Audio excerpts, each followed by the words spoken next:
Nasamsam ang mahigit 1 milyong pisong halaga ng shabu mula sa 4 na indibidwal na pinaghihinala ang mga tulak ng droga sa Gapan City. Ang balitang hatid ni Patrolwoman Janice Bulahaw.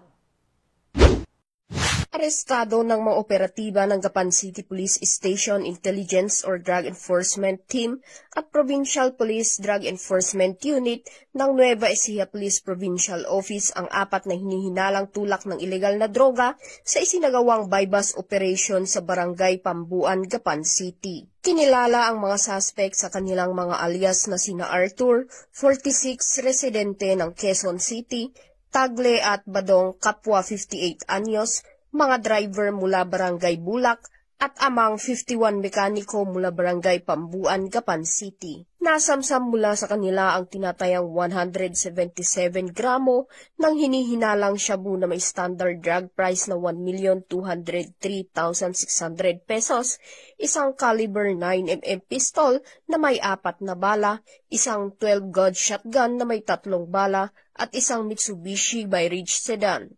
Kasong paglabag sa Republic Act 9165 o Comprehensive Dangerous Drugs Act of 2002 at Republic Act 10591 o Comprehensive Firearms and Ammunition Regulation Act ang isasampa laban sa mga suspect na kasalukuyang nasa kustodiya ng Gapan City Police Station.